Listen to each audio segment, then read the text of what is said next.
आदाब, नमस्कार। मैं हूं कुंवर आरिफ अली खां। गो संरक्षण जनजागरण यात्रा के तहत मूंडिया धुरे की पहुंचे शंकराचार्य स्वामी अविमुक्तेश्वरानंद हुआ भव्य स्वागत। मूंडिया धुरे की बदायूं गो संरक्षण एवं सनातन संस्कृति के संरक्षण का संदेश लेकर ज्योतिर्मठ के शंकराचार्य स्वामी अविमुक्तेश्वरानंद सरस्वती इन दिनों जनजागरण यात्रा के अंतर्गत विभिन्न विधानसभा क्षेत्रों का भ्रमण कर रहे हैं। इसी क्रम में उनका आगमन मूंडिया धुरे की जनपद बदायूं में हुआ, जहां श्रद्धालुओं एवं स्थानीय नागरिकों ने उनका भव्य स्वागत किया। कार्यक्रम में बड़ी संख्या में उपस्थित लोगों को संबोधित करते हुए शंकराचार्य स्वामी अविमुक्तेश्वरानंद सरस्वती ने कहा कि गो संरक्षण भारतीय संस्कृति, आस्था और सनातन परंपरा का अभिन्न अंग है। उन्होंने समाज के सभी वर्गों से गौ सेवा और गो संरक्षण के लिए यह है कि जैसे 403 विधानसभा में आप कहा कि यात्रा कर रहे हैं, इससे क्या जनता के लिए, समाज के लिए क्या संदेश देना चाहेंगे? जनता और समाज को संदेश हमारा ये है कि एक तो आप जो मतदान कर रहे हो उसमें गड़बड़ी है। गड़बड़ी ये है कि जिन कामों के लिए आप वोट देते हो उन कामों के अलावा काम भी नेता लोग करते हैं। जैसे हमने पूरे प्रदेश में जितनी विधानसभा में अभी तक गए सबसे पूछा कि बताओ, मांस का व्यापार करने के लिए आप लोगों ने इनको वोट दिया है? तो जनता ने मना कर दिया कि भाई हमें तो पता भी नहीं है। लेकिन सच्चाई क्या है? सच्चाई ये है कि हर सरकार मांस का व्यापार करती है, जबकि जनता से कंसेंट नहीं लिया है। तो बिना आपकी अनुमति के, आपके बल का उपयोग कैसे ये लोग दूसरे काम में कर सकते हैं? यही नहीं, हिंदू धर्म के विरुद्ध कानून भी बना रहे हैं। तो हिंदू धर्म के विरुद्ध हिंदुओं से ही वोट लेकर के कानून कैसे बनाया जा सकता है? तो ऐसा कुछ मामला है जिसमें आपका वोट जो है बहुत अंधा हो रहा है, मनमाना हो रहा है। इसलिए अपने वोट को सही रखने के लिए विचार करने की आवश्यकता है। पहला संदेश तो यह है कि आपके वोट से आपके विरुद्ध कार्य नहीं होना चाहिए। आप ही की चीज लेके आप ही के विरुद्ध हम उसका उपयोग करें, ये उचित नहीं होता है। इसलिए हमारा वोट लेकर के हमारे धर्म के विरुद्ध, हमारी संस्कारों के विरुद्ध कार्य ना किया जाए, हमें पाप में ना डाला जाए। ये आवाज जनता की ओर से उठनी चाहिए, मतदाता की ओर से उठनी चाहिए। इसके लिए हम प्रेरणा दे रहे हैं। और इसमें सबसे पहले हमने एक मुद्दा लिया है गाय का। आप देखिए, गौ हत्या हो रही है अपने देश में और गौ मांस का निर्यात हो रहा है। सरकार कागजों में भले कुछ कहे, सच्चाई यही है कि बड़े पैमाने पर यह निर्यात हो रहा है। अब जनता से हम पूछते हैं कि आपने गौ हत्या के लिए इनको वोट दिया था कि आप लोग जीतने के बाद गौ हत्या करिएगा सरकार बना के? जनता कहती है नहीं दिया। तो इसका मतलब है कि अब इनके द्वारा जो गौ हत्या हो रही है उसमें जनता भी पापी बन रही है। तो जनता को पाप से बचाना हमारा धर्म है कि नहीं है? एक गुरु के नाते अपने चेलों के माथे से पाप हटाना धर्म है कि नहीं है? तो हम वो काम करने के लिए निकले हैं। तो यही हमारा मुख्य संदेश है कि अपने वोट को पाप का जरिया मत बनने दो। अच्छा महाराज जी, गौ माता को राष्ट्र माता बनाने के लिए क्या सरकार से बात हुई आपकी? हमारी खूब बात हुई, केंद्र सरकार से भी बात हुई, राज्य सरकार से भी बात हुई, लेकिन तैयार नहीं है वो लोग। अभी तैयार नहीं है इस बात को मानने के लिए? हाँ जी। जी महाराज, तो आगे क्या कहना चाहेंगे? अगर सरकार नहीं मानती है तो क्या करेंगे? ये है कि सरकार नहीं मानेगी। हम तो ये मानते थे कि हमारी सरकार है, हमारी बात क्यों नहीं मानेगी? तो सबसे पहले तो यही भ्रम हमारा टूटेगा कि हमारी सरकार नहीं है, पहली बात। और जब हमारी सरकार नहीं है तो उसको हटा देंगे, अपनी बना लेंगे, सीधी बात है। और क्या। और मैं हूं आपके साथ कलम की ताकत महासंगठन पत्रकार विनोद शर्मा। इस समय आप बात कर रहे थे, अभी आदरणीय परम पूज्य श्री जगत गुरु शंकराचार्य स्वामी श्री अविमुक्तेश्वरानंद सरस्वती 1008 जी महाराज, आपने दर्शन किए। बहुत बहुत धन्यवाद। जुड़े रहिए हमारे साथ। मैं हूं आपके साथ विनोद शर्मा, हमारे साथ कैमरामैन मोंटी शर्मा। धन्यवाद। के ऊपर कितना बड़ा उपकार है कि महाराज जी ने इससे पहले गंगा को नदी घोषित करवाने के लिए प्रयास किया। 5 लाख लोगों को लेकर सड़कों पर उतर गए थे काशी की, और केंद्र सरकार को आकर चरणों में झुककर गंगा को राष्ट्र नदी घोषित करना पड़ा। वो यही शंकराचार्य।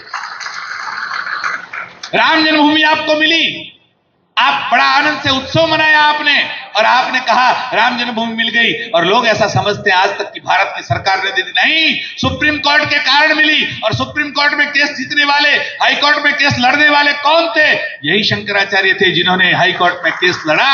और केवल लड़ा इतना नहीं, हाई कोर्ट ने, इलाहाबाद हाई कोर्ट ने अपने जो निर्णय दिया है उस निर्णय में 22 बार महाराज जी का नाम लिखा है। और लिखा है कि शंकराचार्य के शिष्य स्वामी अविमुक्तेश्वरानंद सरस्वती नहीं होते तो हम ये तय नहीं कर पाते कि राम जी का जन्म यही हुआ था। तो ये निर्णय दिलवाने वाला अगर कोई है भारत में आपके सामने, तो वो यही महापुरुष है जिनके कारण आपको राम जन्मभूमि मिली। आज तो सबके होठों पर अयोध्या है, सब देखते हैं अयोध्या में क्या हो रहा है। आप देखते हैं कि नहीं देखते? मोबाइल में, पेपरों में, अखबारों में, टीवी में क्या चल रहा है अभी अयोध्या में? चोरी चल रही है। कौन कर रहा है चोरी? अरे अगर अगर अगर अगर अगर दूध के कटोरे की रखवाली करने के लिए बिल्ली को बिठाया जाएगा तो क्या होगा? ये दूध के कटोरे की रखवाली कौन कर रहा था? तो अगर बिल्ली रखवाली करेगी तो दूध कहां से मिलेगा? बाहर नहीं आने वाला भैया। और इसलिए ये जो है, जिनको हमने चौकीदार समझा था, वो चौकीदार स्वयं ही चोर बनकर बैठा है। और इतने दिनों तक तो विपक्ष की पार्टियां कहती थी, हम नहीं मानते थे। मैं खुद नहीं मानता था कि विपक्ष वालों को अक्ल नहीं है, बुद्धि नहीं है, ऐसा ही बोल रहे हैं। लेकिन आज हम अपनी आंखों से देख रहे हैं। अब तो एसआईटी का रिपोर्ट आ गया, अब तो उसके बाद एफआईआर तक दर्ज हो गई। कौन थे चोरी करने वाले? बांग्लादेशी आए थे घुसखोर चोरी करने के लिए? नहीं ना। तो कहां से आए? अमेरिका ने भेजे थे, ट्रंप ने भेजे थे। किसने चोरी की? जिनको आपने रखवाली करने के लिए बिठाया था वही चोर निकले। अगर वही चोर है, हमको तो याद है, आप लोगों को भी याद आएगा 3 साल पहले जब राम जन्मभूमि का कार्यालय का उद्घाटन, मंदिर तो था नहीं, प्रतिष्ठा तो कहां होती, वहां तो उद्घाटन ही हुआ। लेकिन उद्घाटन जब हुआ तब एक गाना बहुत बड़ा वायरल हुआ था, आपने सुना था? कौन सा?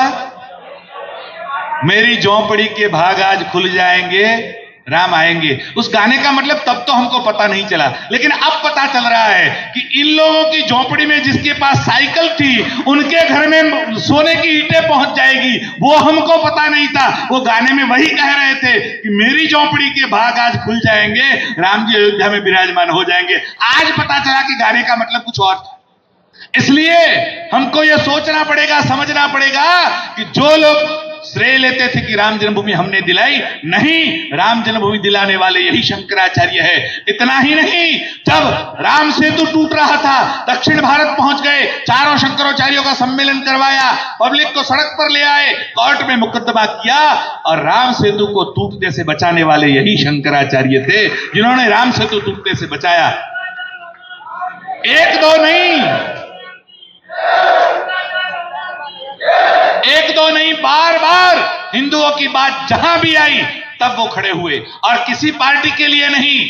जब राहुल गांधी ने मनुस्मृति के विरुद्ध में बोला, महाराज जी एकमात्र थे जो कुंभ के मेले में जाकर उन्होंने घोषणा की, राहुल गांधी को मैं हिंदू धर्म से बहिष्कृत करता हूं, ये कहने वाले ये शंकराचार्य थे। जब इनके ऊपर गणेश महोत्सव में काशी में लाठियां चली, तब अखिलेश जी के विरुद्ध में आंदोलन करने वाले यही शंकराचार्य थे।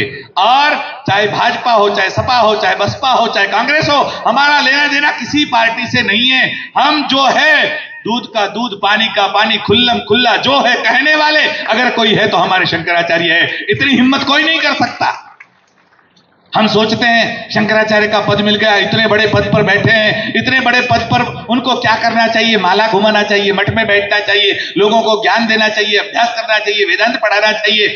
अरे भैया, ये सभी करते तो हैं और करते रहेंगे। इनका नित्य क्रम जरा आकर 4 दिन साथ में रहकर देखो तो पता चले। सुबह 3:30 बजे उठते हैं महाराज जी, सुबह 5 बजे तो उनकी पूजा हो जाती है, और 7 बजे से लोगों के दर्शन लगने शुरू हो जाते हैं, और रात के अभी 8:30 बजे है और आपके बीच में बैठे हैं। आप सोचिए, सुबह 3:30 बजे उठकर रात के 8:30 बजे तो अभी आपके बीच में, तब सोएंगे कब? नींद कब लेंगे? और फिर 3:30 बजे उठना है, जगना है। 5 बार दिवस में 5 देवताओं की पूजन करते हैं। ये कम बात नहीं है। कोई ऐसा नित्य कर्म करने वाला मैंने अपनी 52 वर्ष की जिंदगी में नहीं देखा। ऐसा महाराज जी का पवित्र जीवन, और इस पवित्र जीवन को होते हुए हिंदुओं की समस्या जब आई तब महाराज जी उठकर खड़े हुए, मैदान में आए, उनके ऊपर लाठियां बरसी तो भी बात पीछे नहीं हटे, केस हुआ तो भी पीछे नहीं हटे, और